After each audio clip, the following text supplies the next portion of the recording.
Hey everyone, welcome back. My name is Chad Butler, and this is the second webinar in a 3-webinar series on AI-ready secure development. And today we're going to be talking about the 4-layer security automation stack. So while we give just a few more seconds for people to join, I found out last time that speaking to an audience or speaking to the void isn't a lot of fun. So I want to make this a little bit more interactive this time. So first of all, if you have questions at any point, feel free to drop them in the chat. You don't have to wait till the end, just drop them in as they come up. And if it's something that is relevant to what I'm talking about, I'll do my best to notice it and talk about it in the moment. I can't guarantee that I'll see it at that time because I tend to be pretty focused on what I'm talking about. But if you'll drop it in the chat, I'll make sure to get to it later. And then just to kick things off, I'd love to hear where people are listening from. So if you don't mind, drop in the chat where you're tuning in from or where you're listening from, where home is, and then we will get started in just a second. So go ahead and tell me where you're listening from. And as those are coming in, let me go ahead and we'll kind of kick things off. Okay, so as I said, this is the second series or the second webinar in a 3-webinar series.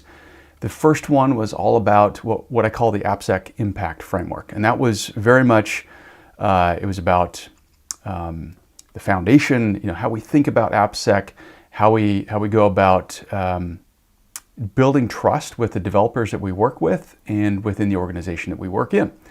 So that was last Friday. I'm going to have my team drop a link in the chat with the replay for that. If you didn't have a chance to watch it, you can watch it later. And then today is, as I said, the 4-layer AppSec automation stack. We're going to talk about the things that you can do to build automation into your portfolio or into your pipelines, so that you can keep up. As AI development continues to increase the speed of things, you'll be able to keep up and not fall further and further behind. And then finally, this Wednesday is kind of the capstone of this series where we're going to do a GitHub Actions build live, where we kind of incorporate the things we talked about both in last week's webinar and today. And we're going to go ahead and build out an automation in GitHub where you can follow along at home and see how it works and have that code to go from there. So, all right.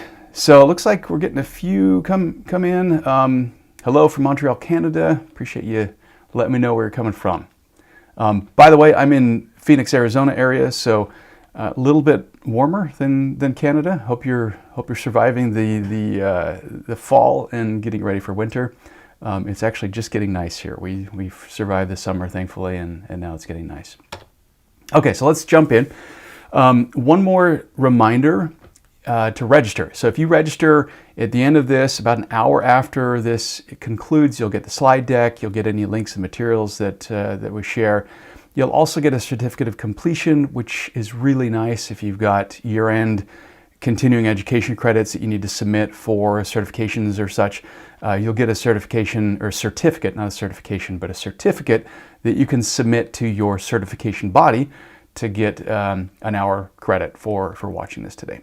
And then you'll also get reminders for the next webinar, which is just one, which again is next Wednesday, same time, same place, and there's the link on the screen there. So I'll ask my team to drop that link in the chat as well, so you don't have to copy that down. Okay, so the agenda for today is pretty straightforward. In the next about 55, 60 minutes, we're going to talk about the automation mindset. So how to get out of what you've been doing, which is probably doing scans automatically, doing testing automatically, doing all of these things, not automatically, manually, and falling behind, and how you can get out of that mindset and get into more of an automation mindset of, let's get things built in so that they happen whether a human is involved or not. And that's a big part of this is what another 80-20 rule that I'm going to share with you. If you remember last time we shared an 80-20 rule, love those 80-20 rules. So there's going to be another one today. And this one is about scanner configuration and how you can configure those scanners to build trust with the development team and not overwhelm them with a bunch of false positives. And then finally, we'll go through each layer. We'll start with static analysis, go to software composition analysis, then to dynamic analysis, and finally SBOM. And then we'll take some time to wrap up, and if you have any questions, I'll answer them at that point. Okay, so quick recap. Last time we talked about this impact framework, and really what this is it's the foundation that we're building on, but this was my view of what I've learned over the last 24 years of my career and building 5 different security programs from the ground up. What I found to be successful in working with developers and within the organization in a way that builds trust. And so the whole idea behind this is we want to build a rapport and trust with the development organization so that they're not avoiding us, that they see us as partners, they see us as somebody who really is there to help, and they want to work with us, and they come to us. So with that, this session is primarily talking about 3 elements of this loop: the integrate, the measure, and the trigger elements. And those are all really important elements and important elements for automation. So that last webinar was the foundation. Again, the link is in the chat if you missed that and want to go and watch the replay. This webinar is going to dig into the what. What should we actually build? And we're going to go over what you need to build and give you some free and open source options for the tools so that you can start today, even if you don't have any budget. So hopefully that sounds like what you're expecting. That's my promise to you today for spending an hour with me. So let's go ahead and jump in. Okay, so the automation mindset. This is, again, for some people, it's a big change of mindset. For others, not so much. And in some ways, it's not so much the mindset change. A lot of people know, hey, we need to automate all of this, but it's hard. It's hard if you don't know where to start. It's hard because if you know you need automation, there's a good chance that you're just bogged down in a lot of manual work and you're falling behind. And so it's hard to get into that mindset or that shift of mindset where I need to take time to automate this so that I can catch up rather than falling further and further behind. And let me kind of share with you the paradigm that I see. As I see it, there's 2 approaches. There's the legacy approach, which is very manual. And so what happens typically if you follow this timeline from left to right, a developer commits some code, and then they resolve all of the requirements, that sprint ends, they ship that feature, and then they move on to the next feature. And then at some point, the security team comes along and runs a comprehensive scan, or it may be a pen test, or it may be an audit. Any number of things could be run. But the point is that this happens after that sprint has ended and the development team has moved on. You find some vulnerabilities or some issues, as you always do. Again, it's not typically difficult to find vulnerabilities. It's more difficult to fix them. And inevitably what happens is you assign those vulnerabilities out to the development team to fix them. But the problem is, again, the development team has already moved on at that point. They're working on other priorities. They're in a different sprint. They're working under a different deadline with different features that they need to fix and all of those things. And so their focus has shifted to something else. And what you're doing is you're coming back to them and saying, hey, you remember that thing that you were working on last sprint or 2 sprints or 3 months ago? There was a bug and we need you to fix that now. Well, the problem is that's not what's visible. That's not what's highly prioritized. And so that work becomes tech debt. It's something that they know they should fix at some point, and they probably want to fix it, but it's not part of the current priority. And so it goes on the backlog. It becomes tech debt. And unfortunately, tech debt, as most people have probably experienced, despite the good intentions to burn it down and to close it, it doesn't often get done. And so those things, those vulnerabilities often sit on that backlog for weeks, months, years, and they never get closed, which is why, if you remember from our last discussion, we talked about some of the time that it takes to reduce or to close vulnerabilities. It's often measured in hundreds of days, and that's unfortunate. And it can be changed with one simple fix, or what I feel is a simple fix. And so this is what I feel is the way things should work, and the way that we're going to focus on in this presentation and how we go about things. So things start the same. It starts with developers committing code. But the difference here is instead of waiting until the sprint ends or kicking off a manual scan, that code commit kicks off an automated scan that is fast. It's quick. That's the purpose, that's the whole focus, is this needs to happen fast. It can't slow things down. It may or may not find some vulnerabilities, and if it does, it adds those to the pull request. Now, if you're not familiar with development lingo, a pull request is something that a developer does when he or she wants their code shipped to production or merged into production. And so the developer or development team will create a separate branch of that code. They'll go and do all of their changes, and then when they're ready to merge that back in, they'll create a pull request. And that's the signal that, okay, I'm ready to merge this back in. So the vulnerability, the scanner, the automated scanner, adds a comment to the pull request and says, hey, your last code is vulnerable. This can't be merged because it's not ready. It doesn't meet the definition of done. It doesn't meet our quality bar. You need to fix this. And so at that point, great. That's expected, right? You don't expect everything to be perfect the first time. You expect some commentary. You expect some feedback. And so the development team goes back and it takes your feedback from the scan tool or from the scan that says you need to go and fix these vulnerabilities in your code. They fix those things and then they resubmit. And as soon as all of those things pass, then that can be merged into production and it results in a secure launch. The difference here, the key difference is that this all happens in the context of that priority, that initiative, that sprint that they're working on. So we're saying, you've committed this code for this feature, which is great, and we've scanned it. There's some issues. You need to fix these before we can call this done. And so that all happens very quickly. It happens. It can happen within a matter of minutes. It should happen within a matter of minutes. It shouldn't take a long time. And so they get that immediate feedback, and then they have that expectation that this needs to be fixed before you can merge this. So speed is of the essence here.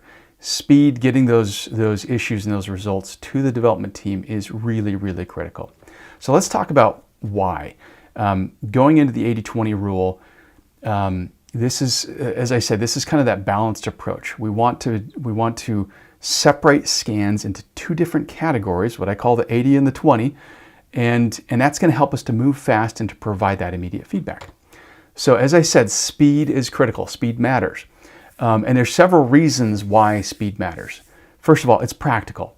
You want to report bugs, security bugs, and otherwise within the context of that sprint that's going on, that's in progress. You want to notify them while that work is being prioritized, while it's visible, and while it's getting the attention of that team. So the sooner you report that, the better. If you report it afterwards, you've in many ways missed the window of opportunity. The team has moved on to the next priority, the next sprint, and it's going to go on the backlog, most likely. Second, there's educational value in presenting this as quickly as possible. You want to give immediate feedback. So if a developer commits some vulnerable code and they get immediate feedback, it tends to stick. Not only are they going to make the change in the current code, but they're going to change their practice moving forward. And that's a much different experience than if you commit some code and then 6 months down the line, you get a JIRA assigned to you that says, that code you wrote 6 months ago was vulnerable. You need to go fix it. Well, that was 6 months ago. That was forever ago. I may not even remember why I did that. So there's an educational value. And finally, there's business impact. And I think this one's pretty obvious. The fewer things that make it into production, the better. That's actual risk reduction. Not only does it reduce risk because you've got fewer vulnerabilities making its way into production, but it also reduces churn and rework and toil, which are all things that development teams hate and the business hates, right? Because we don't want to release something and then have to pull it back and fix it and figure out all of those things. And it gets harder to fix those things as time goes by. So speed is important. Also, accuracy is important. So vulnerability confidence. We also care that what we deliver is accurate. And if we deliver things that aren't accurate, that burns trust. So false positives. Not only does it burn trust with the developers, it increases toil for them, the busy work that they have to do. And I've seen so many reports that are just absolutely destroyed because there's a vulnerability on it, and the teams will look through it and find the first vulnerability and say, this is garbage, come back to me when you've cleaned this up. So there's a couple ways that we can increase the confidence in the vulnerabilities that we deliver. First of all, or maybe the easiest or the most logical, is to have a human in the loop. We've got a security engineer who's qualified and who's knowledgeable, and they can review and validate all those vulnerabilities before we share them with the development team. And that actually is very valuable. It goes a long ways towards building trust with those teams when you can go to them and say, hey, we're not just passing on this penetration test report or these audit results or these scan results. We've actually gone through them, and we've done our best to eliminate the false positives, and to be able to go and say, hey, when we started this, we had 500 critical vulnerabilities, and we're actually coming to you with 50. That's a pretty good statement that you can share with them that will earn trust with them.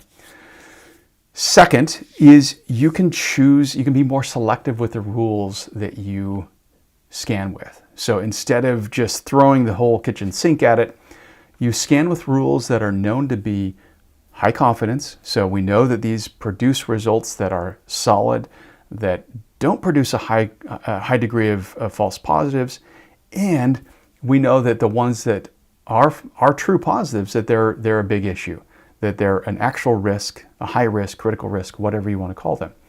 And so that's how we increase the speed and the confidence, is we find rules that are better, that are unlikely to produce false positives, and more likely to produce true positives that actually matter to the business. And we'll dig into some examples of that in just a second. So again, two buckets of scans or tests, the 80% and the 20%. First off, we want to catch the 80% of risks with fast, high confidence scans. Remember, we want them to be fast, we want them to be high confidence, because we're adding these findings directly to the pull request. And so whatever ends up there, we want the developers to know that these matter. We've asked them to do something, to go back and fix this and resubmit, and we want to do that carefully, judiciously, so that we don't burn trust with them. So we specifically or consciously choose a smaller set of scan rules to ensure that what we deliver is accurate and important. And that allows us to deliver those high quality findings faster. Now the trade-off, of course, is we may actually miss some things. There may be some legitimate findings that we would have found with comprehensive scans that we're not going to find with those fast, high confidence scans, because we've eliminated some rules in the name of producing fast, high confidence scans. So the way we deal with that is the 20% of this rule. So security teams can continue running those slower, comprehensive, deep dive scans, tests, audits, and all those things. But the key is we're running that out of band.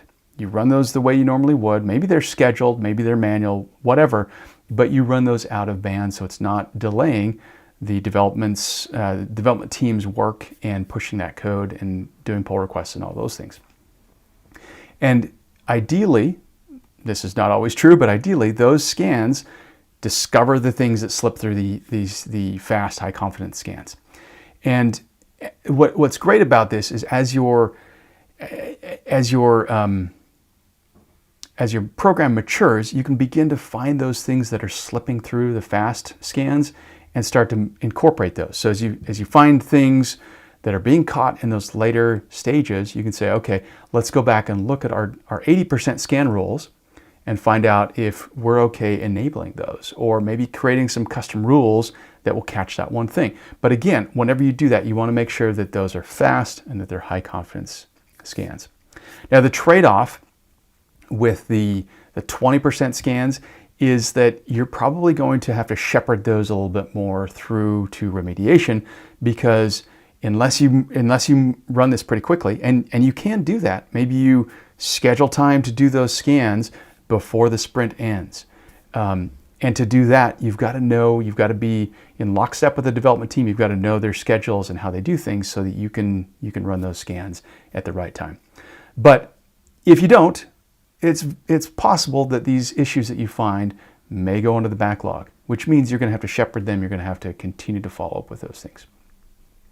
Okay, so now that we've talked about the 80-20%, the 80-20 rule, let's go ahead and dive into the first layer, which is SAST, or Static Application Security Testing. This is your traditional code scanning. And so let me dive in really quickly, just a brief history. So static analysis started in the late 70s, early 80s with linters and with compiler work. So compilers use this technology, or this technique called lexical analysis, to find syntax errors. These weren't security errors, they were syntax errors within the code. And that then evolved, and they realized that they could actually use that to find security vulnerabilities. And because, kind of the early 2000s or during the 2000s, application security vulnerabilities were a big issue. They were dominating the headlines in the security space. And so we needed a way to find those issues faster, because prior to that, the only thing we really had was dynamic analysis and penetration testing, which was, in effect, finding these vulnerabilities after they were in production or very late stage in the development lifecycle. So that continued to evolve, and static analysis evolved into what we have today. Now, unfortunately, static analysis can be very noisy. To give you an example, in the second program I built, we integrated static analysis. This was a second tool I had used. The name of the tool doesn't matter because they virtually all struggle with the same type of problem, just to differing degrees. But in that program, we ran the first scan, and it came out with 40,000 findings. And we spent 2 months full-time triaging those findings to figure out if they were exploitable, if they were real findings, and what we needed to do about them. At the end of that 2 months, after going through 40,000 findings, we opened 8 bugs for the developers, and they were medium risk findings. These were not critical issues by any means, but it took a long time to wade through all the false positives and all the noise that tool created. Now, things have improved a little bit, but you can expect that static analysis is going to have some false positives and some noise, and that's just kind of part of the game. Now, there are 3 different tools we're going to talk about today, static analysis tools. And while I'm talking about this, I'd love to hear from you all. If you've got a tool that you love, drop it in a chat. Sometimes it's helpful for people to see what other people are using. So if you've got a static analysis tool that you love and recommend, drop it in the chat so others can see. So we're going to talk about these 3 different tools: Semgrep, and specifically Semgrep CE, or Community Edition. This is the free version of Semgrep. They do have a paid version that you have to pay for. And so I'm not going to talk too much about that, because again, this is about giving you tools that you can use today. So Semgrep CE is a tool that you can use today. It's free. And then the middle one is CodeQL. Now, this is GitHub's code scanning offering. It also has a free and a paid tier. It's free for public repositories. It's paid for private repositories. So I mention that strictly because you can use it in a free mode as long as your repository is public. Now, that doesn't often work for organizations because you don't have public-facing code, or you don't expose your code to the public. But if you do, you can use CodeQL. Now, the difference between Semgrep and CodeQL is pretty foundational. So Semgrep, as you might infer from the name, it has grep in the name, it's pattern-based matching. So it's using kind of a form of grep. You can simplify it and say that. It's more complicated than that, but it's pattern-based matching. CodeQL, on the other hand, uses lexical analysis. So going back to that previous slide where compilers started to use lexical analysis, CodeQL uses that. It's kind of a traditional static analysis tool. Because of that, you actually have to be able to build the code before you can scan it. And that can become a challenge. If the build doesn't work, or the build doesn't pull everything in, it can affect the quality of those results. Semgrep, you don't require a build or a compile before you can scan it. It strictly looks at the code. And again, it's looking for those pattern matchings. Semgrep prioritizes speed over comprehensiveness. And one major deficiency in Semgrep is that it can't find issues that span multiple files. They do have that option in the paid version, and so if you pay for it, you can get that. But in the community edition, the free version, you don't get that. So why is that a big deal? Let me kind of paint a picture for you. So you may have a traditional web application that has a login page, and when that comes in, you validate the credentials, and then you let the user into your application. At some point, you may want to pass that username into a different part of the application. Maybe you're creating a PDF file, and so you pass that on to a different part of the application. So Semgrep will lose track of that. So if, let's say, somebody puts something malicious in their username or their display name or something, and they're hoping that will pass through to the PDF parser and do something malicious, Semgrep can't track that from area to area. So as long as it's all in one file and it's going just from one function to another, that's fine. But if it passes context to another file, it loses that. And that's where CodeQL is a better option. Or if you need that, Semgrep, the paid version, is an option as well. So this third option is OpenGrep. Now, OpenGrep is kind of an interesting open source project. So OpenGrep started when Semgrep started moving some of the functionality behind a quote-unquote paywall. So they started charging for some things that the community felt like should be part of the open source project. So at that point, the OpenGrep group, which is kind of a conglomerate of several different players in the space, they forked Semgrep, and they created a purely open source fork of Semgrep. It's licensed such that you can continue to use it. And the good news here is that it will continue to be open source. And so one of the things that they're working on is multiple file support, being able to span multiple files. So to my knowledge, it's not available today, but when that becomes available, it will become part of the open source project. And so there's that. So my recommendation, if you're using GitHub and you've got a public repository, or you already have GitHub Advanced Security, might as well use CodeQL. It's pretty good, and you can tune it pretty well, as I'll show you in just a second. If not, Semgrep or OpenGrep is a great option. If you need support, Semgrep is probably better. If you're willing to kind of go the community support route, and you want those multi-file tracking changes or being able to track things across multiple files, OpenGrep is presumably going to have that in the future, and then it'll be available to you. Okay, so question is, how do we configure those fast, high confidence scans with static analysis? So let's jump into that really quickly. So CodeQL, now this is a snippet. It's actually a snippet from my course. We actually go through and build this in one of the labs to kind of implement this 80% rule within CodeQL. So I'm not going to go through every line of this. I want to point out two specific lines. So if you look at about halfway down the slide, there's this query filters statement. And then right under that is a precision statement. And so what we're telling this is that precision, which is CodeQL's vocabulary for high confidence or the confidence level, we only want to include rules, queries in this case, that are high or very high on the precision scale.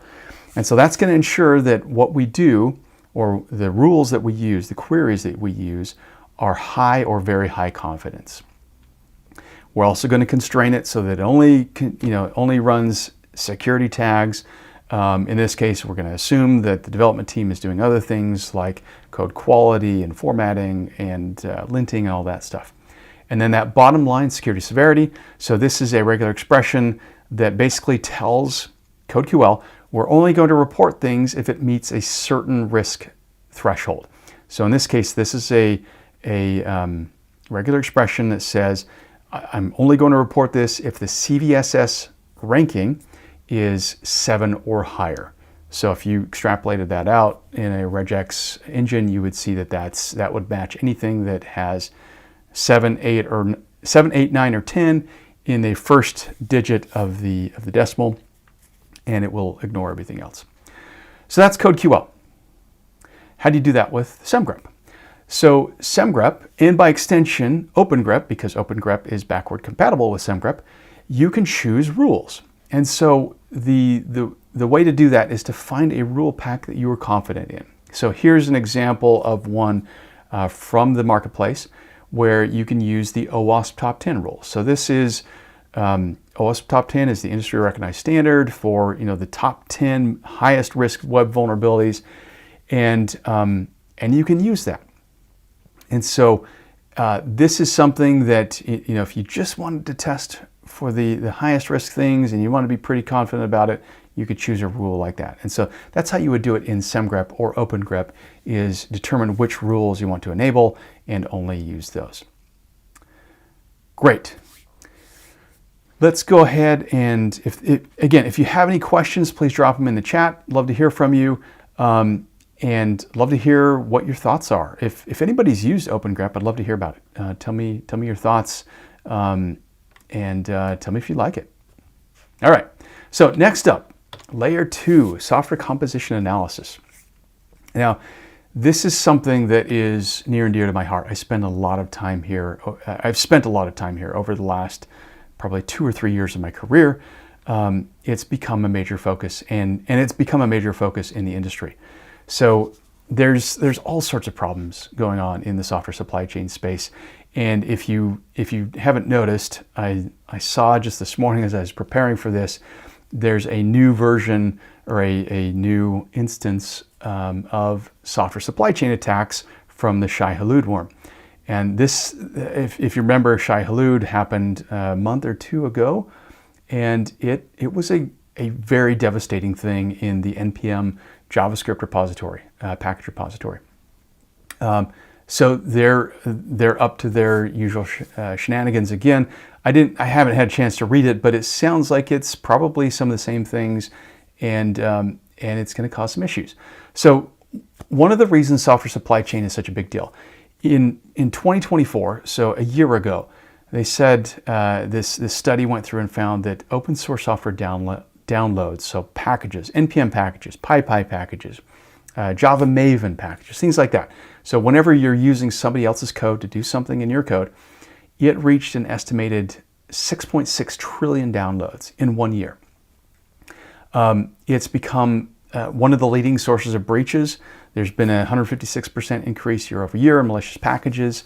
There were 704,000 malicious packages discovered since 2019. And remediation is a slow and manual process. I could go on and on about this, but if you think about it from the perspective of an attacker, okay, so if I wanted to infiltrate or penetrate into an organization, I could look for a way to get into their organization using the custom application codes that they've developed, right? Custom application code that they've developed. I could look for applications that have weaknesses. I could explore it and all of those things. Or I could find out if they're using a particular open source library or package and find a vulnerability in that. The advantage from the attacker's perspective is if I find a vulnerability in a package that's used by hundreds or thousands or tens of thousands of organizations, now I've got a vulnerability that works for all of them, not just one.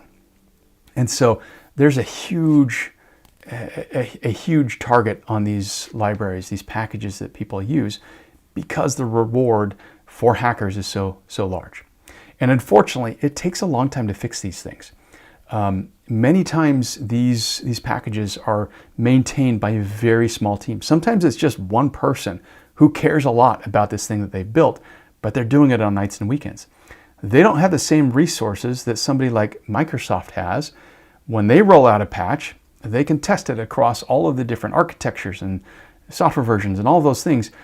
When an open source developer releases a patch, they're kind of expecting you to do some of that testing and that regression and validation to make sure it's not going to break in your code.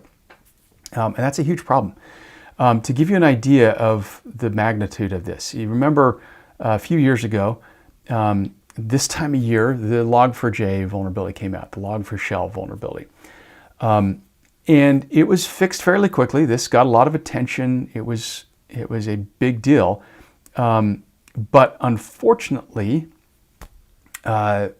people didn't change their patterns. And so 3 years after that vulnerability, 13% of Log4j downloads are still downloading vulnerable versions. Why is that? Well, probably because people aren't scanning, for one.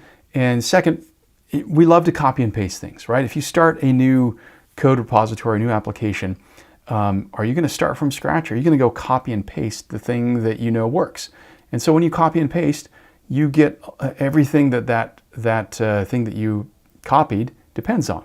And that may include a vulnerable Log4j download or version that introduces or exposes you to Log4Shell. So this is a huge problem. It's unfortunately not going away anytime soon. So let's talk about some tools. The open source package or tool that I like is called osv-scanner. There's several that I like, but this is really good. And let me explain why. So this is a Google project, and it's a front end for osv.dev. This is a distributed open source vulnerability database. And what's cool is it takes advisories from several different open and authoritative sources. So for instance, the GitHub Security Advisory Database, the RustSec Advisory Database, it pulls all this information in, and it provides the ability to have open contributions and improvements. So if you remember a little while ago, there was this issue with CVE and the NVD.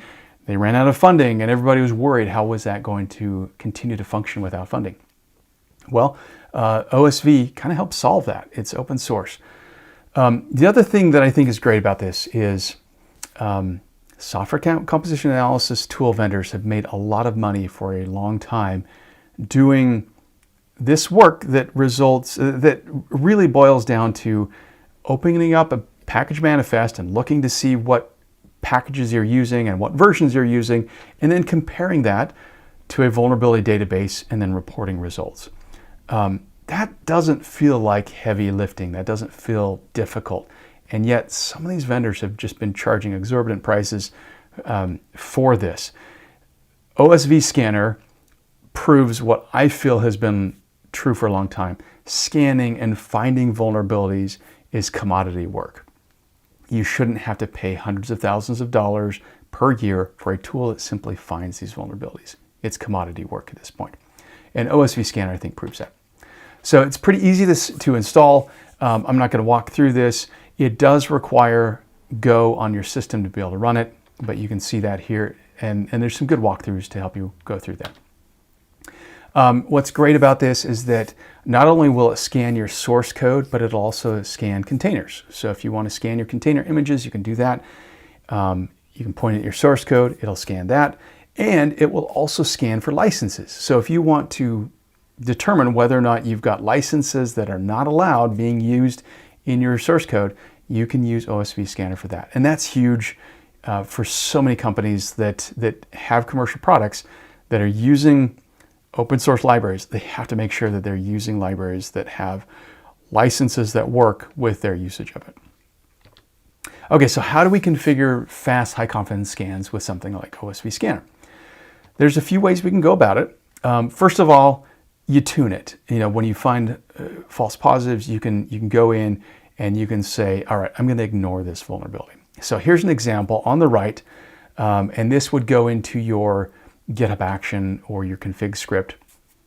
So we're defining our ignored vulnerabilities and we're telling it the ID. Now this ID is the OSV database ID. Remember I told you there's that osv.dev right here, the osv.dev project or front end for that distributed open source vulnerability scanner.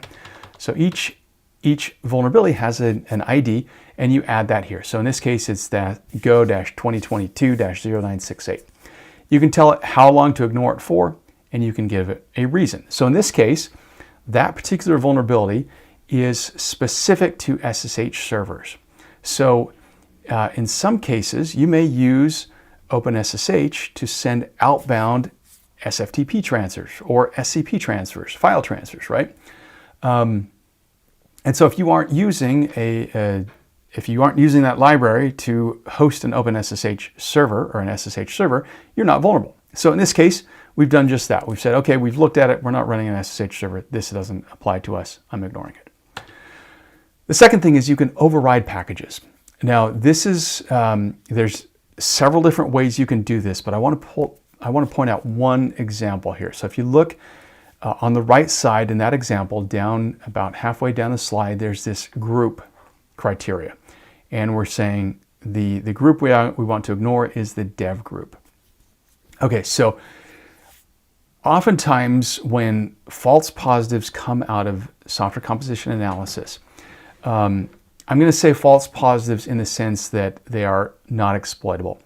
Oftentimes when those issues come through, it's because it's in development code. So developers will use third-party libraries to do their testing, functional testing, unit testing, end-to-end testing, all of those things. And they'll use these libraries, open source libraries, to do that. And so if it's in that development group, it's not being deployed into production. Therefore, it's not a production risk. And so if you want to trim that down and only expose things that are in production, you can exclude that development group so that it's not pulling in all of those things that are just used in development and testing but don't go into production. Now, do you want to fix those eventually? Absolutely. But it's not something that you necessarily need to block on, right? Okay, so in case you're interested, if you run OSV-scanner from the command line, this is what it comes up with. So there's several different formats that you can use. One is this table format. You can also have it come out in JSON, in Markdown, or in this format called Serif, S-A-R-I-F, which is kind of a industry standard format for reporting vulnerabilities. And it's also one that can be used by GitHub for reporting vulnerabilities within the GitHub interface. So you can see here it reports this table. It gives you the location of the details of that vulnerability. It tells you the CVSS rating, the ecosystem that it's found in this case NPM, which is the JavaScript, the main JavaScript ecosystem. It tells you the package, the version, and the source that introduced that. Okay, so that's software composition analysis. And as I said, this is something that is big right now. It's only going to get larger, I feel, as we do more and more with this. Okay, let's move on to layer 3, which is dynamic application security testing. And if you recall at the first, I said, or when I was talking about static analysis, dynamic analysis, that used to be the only way we could do scans. And the big disadvantage of dynamic analysis is that you have to have a running application. It's dynamic, right? You have to have, if it's a web application, you have to have a web application running that you can point your scanner to in order to scan it. And so by definition, because of that, that means our scans happen later in the life cycle, which makes it hard to be able to get those results to the development teams earlier. So let's just talk briefly about dynamic scanning. There are several pretty good commercial tools. I'm not going to list all of them. You can Google them for a current list. Throw it in the chat. If you've got one that you really like, throw it in the chat. I've used most of the ones on the screen here. Invicti and AppScan for sure. And Checkmark's DAST is it's evolving. It recently absorbed the OWASP ZAP project. But open source, we've got ZAP, which is the Z-Attack proxy. You've got OWASP Purple Team, StackHawk. You've got a few others. Burp Suite makes a great scanner. You have to pay for that one. That falls in the commercial. There is a open source version of Burp, but the scan tool, last I checked, is not included in the open source version. Okay, so let's dive into ZAP. That's the one we're going to use today or talk about today. It's free. It's open source. And it's really, really good. I've been using it for a long time, and the way it has improved over the years has amazed me. So a little bit of a history. A guy by the name of Simon Bennett released this back in 2010, and it was a fork of this Paros proxy, this project called Paros Proxy. And a proxy, a web proxy, is something that runs on your machine, and it allows you to funnel all of your web traffic through this proxy so that you can inspect it so that you can change it, so that you can modify it, all of those things. And so proxies are often used in web development work or web penetration testing work to manipulate things. In 2023, ZAP moved away from OWASP to the Software Security Project, which is a great project, open source project. And then just over a year ago, September 2024, ZAP was purchased by Checkmarx, or Checkmarx employs the ZAP project leads. And the work continues on ZAP and Checkmarx's DAS solution, which is going to be built on top of ZAP. And that ZAP core team, which includes Simon Bennett's, is going to continue to control the ZAP development and workflow. So we'll see if that continues. This won't be the first really great open source tool that was absorbed by a commercial team. Hopefully it continues to serve the open source community as well as it has in the past, but only time will tell. So we'll see there. So ZAP is a proxy. Remember, it's the Z attack proxy. And so if you look at this diagram on the screen here, that blue circle with a lightning bolt, that represents ZAP. And so you connect your browser to that ZAP proxy, which then connects to the web application that you're going to. And that allows ZAP, or you as the user of ZAP, to inspect and analyze the traffic as it passes through. It allows you to intercept and modify that traffic. So if you want to change something, either in the request that's being sent or the response as it comes back, you can do that. You can also replay it. So for instance, let's say you're trying to brute force a password attack. You could intercept that particular password login attempt, and you could replay that. And maybe you could script that up so that it changes the password every time trying to brute force the attack, or brute force that login. Okay, so the question is, how do we configure fast and high confidence scans in ZAP? Well, there's a few ways that we can do that, but probably the easiest is using ZAP GitHub Actions. So if you wanted to automate if you wanted to automate a ZAP scan using GitHub Actions, there are these packages or these scan configs, and they're really just wrappers around Docker package scans that then run on GitHub Action runners. Apologize, it's probably a term that you're not familiar with. A GitHub Action runner is when you execute a GitHub action, which is just a piece of automation running in GitHub, GitHub will send that out to one of their machines running in their cloud, and it will do that. So in this case, it's sending it to a GitHub cloud machine. It's spinning up Docker, it's pulling in a packaged scan, and then it's running it against the application that you pointed at. So there's 3 different types of scans that we can do: a baseline scan, a full scan, and an API scan. The baseline scan, the big differentiation there is it's time limited. So it's only going to run for a certain number of minutes, and that's configurable. And then it's only going to report issues that it finds passively. And so basically what it's going to do is it's going to say, I'm only going to scan for X minutes, and during that time I'm going to spider or explore through the application in as many ways as I can find.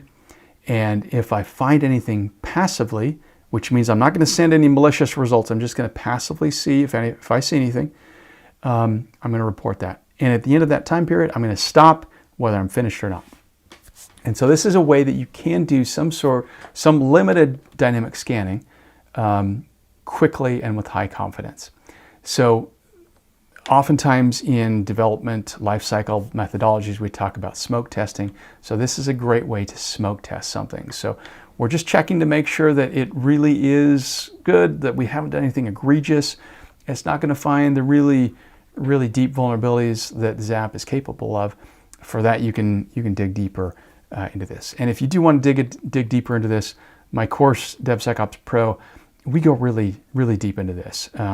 It go deep into like how you configure authentication and how you script that. And that's one of the things that has really impressed me with the way ZAP has evolved over the years.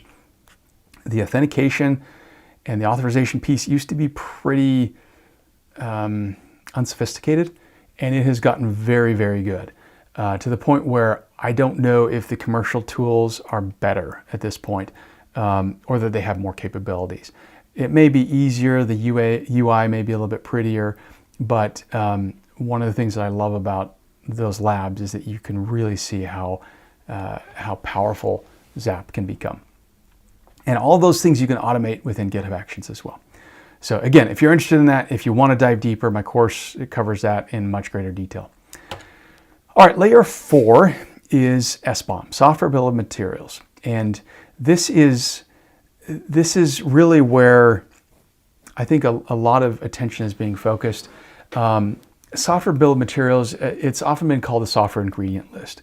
And the reason this is important is if you're consuming an application, you want to know what's running in it, because whatever risks are included and buried down in that source code of that application you're using, those become your risks. Whether it's something that you purchase and use or something that you develop and use. All of those third-party components, those components are, you own them. You own the risk of them.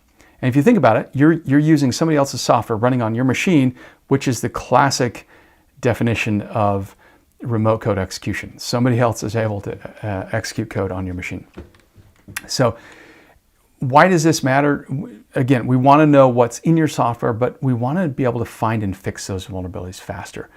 Back to the example of the log4shell or log4j vulnerability, that was really difficult for a lot of people because SBOMs were not as prevalent as they are today.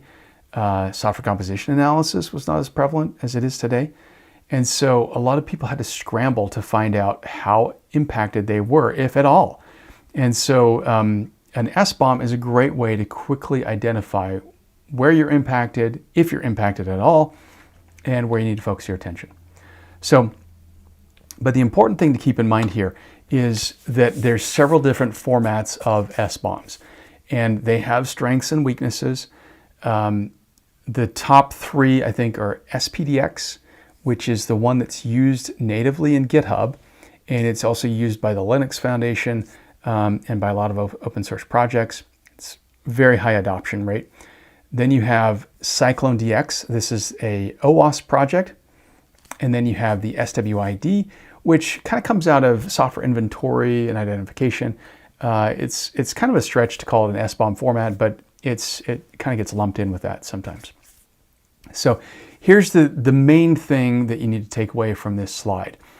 SPDX and SWID do not have security details in them by default. There are some changes in newer SPDX versions that allow you to incorporate that if you use it correctly and if you incorporate those changes. CycloneDX, as you might assume, coming from a group like OWASP that's specifically focused on security, they include security and the dependencies by default. And so if you need that, and if you're listening to this webinar, chances are you do, choose CycloneDX. And if you're interested in more details there, I actually did a YouTube video that's listed on my channel on SBOM formats and compared them. And so I expand on this a lot more. And so I'll have my team kind of drop the link to that YouTube video in the chat here so that you can go check that out later. Or if you just go to my YouTube channel, you can find it there as well. So CycloneDX is the one we want to choose. So automating SBOM creation, there's several phases. You create a GitHub action that generates and creates that SBOM. Then you need a way to consume and analyze it. So there's several tools that you can use to consume and analyze these things. There's software bill of material tools like Bomber, DepthScan, Gripe, and Trivy. There's also full-blown platforms like this platform called Guac or Dependency Track. And then you need to augment. So as you see things come up, whether it's false positives or false negatives, where you're missing things, you need to correct those gaps. And then you analyze. Now, the good news is we've already seen a great tool that you can use to analyze, and that's OSV-scanner. So not only can you point that to your code, to your container images, and to your licenses, you can also point that at an SBOM. And you can have it consume that SBOM, and you can you can have it come up with your tabular format like you see on the screen here. So that's how you can implement that. And just to let you know, so we're going to expand on this in more detail in the next webinar. So remember, we've just covered the 4-layer AppSec automation stack. Now you've got a list of open source tools that you can go and implement today, whenever you're ready, no budget required, right? On Wednesday, I'm going to take you through a GitHub action build from start to finish. This is primarily going to be live demos, so keep me in your thoughts and prayers that the demo will go well. But I'll spend a little bit of time up front talking about what a GitHub action is. We'll kind of dissect the parts, show you what comprises them and how to build them. And then we'll go through and actually build a GitHub action that will generate a CycloneDX SBOM for you within a repository. And you'll come away with that with kind of the step-by-step actions or steps that take to build that. You'll know how to troubleshoot it if it goes wrong.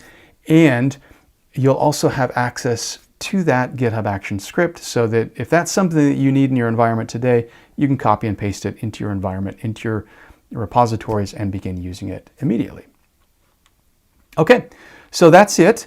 Go ahead and drop any questions that you have in the chat, and then just a quick reminder to register if you haven't already, so that you get the slide deck if you want it after this. Also include the links that we talked about, as well as a certificate of completion that you can use for getting continuing education credits for your certification needs. And then you'll also get reminded, next one again is Wednesday, same time, 12 p.m. Eastern time. And you can watch it either on LinkedIn or on my YouTube channel, and you'll get reminders, both a few days before as well as an hour and 30 minutes before. Okay, so go ahead and drop any questions you have in the chat, or if you've got any feedback, I'd love to hear what you liked, what you didn't like. If there's anything you'd like me to cover in greater detail on Wednesday, let me know. And we've got about 3 more minutes, so I'll just hang out for a little bit longer, and happy to answer any questions. And thanks again. By the way, it looks like we got somebody else who chimed in from Phoenix. So we've got North and South America covered. Not South America, but the Southern United States. Welcome, Shannon. All right. Any questions? Feel free to drop them in the chat. I'd also love to hear if you've used any of the tools that we talked about today. What was it? Did you have good experiences with it? Would you recommend it? And let me know how you feel about them.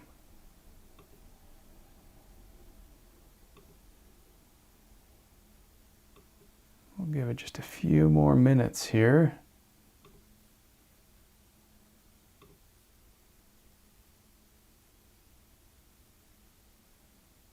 All right.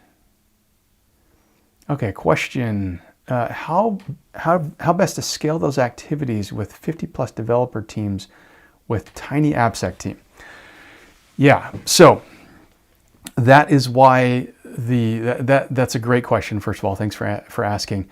And that's the reason that automation is so important. Most AppSec teams are tiny in comparison to the development teams.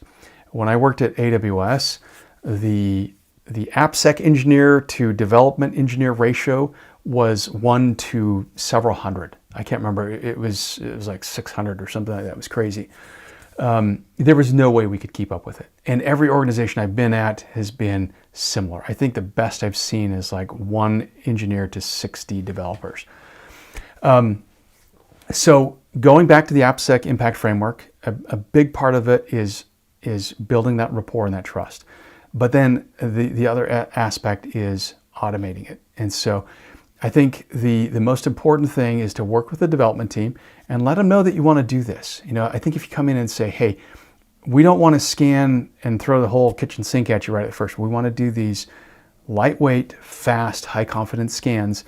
and we want to work with you to set those up. Once you get that template working, so you build the action out for one of those repositories, then it's pretty trivial to sort of copy and paste to all of those others. And the great thing is, you can have that report in a couple different ways. You can have it report to the pull request, which means that as developers go through what they're doing, they're going to see the scan results come up in their pull request. And secondly, you can actually have it report to GitHub in the security tab. So there's a security tab in GitHub that reports vulnerabilities. And so you can have those scans funnel up to there and track them there as well. You can also have it, assign a GitHub issue, which is kind of like a Jira ticket, to a developer, and you can track it there as well. So all of that stuff is happening in GitHub. But the key is you've got to scale with automation. Doing these things manually doesn't keep up. And so if you want to talk about that more, I'd be happy to talk offline. Again, I developed my course for that. It's, they're really expensive courses that teach you how to do that. I wanted mine to be affordable for anyone.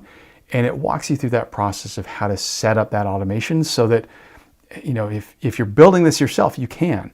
And if you're not building it yourself, you at least know the process, the vocabulary, the workflows, and how to speak with the development team so that they can build it for you. Hopefully that answers your question. Like I said, if not, hit me up, either LinkedIn or email me, and I'd be happy to talk about it more. Okay, we are at the end of the hour here. I really appreciate your feedback, your comments, your questions, and I appreciate you spending time with me. Look forward to speaking with you on Wednesday, where we'll go through the live GitHub Action build.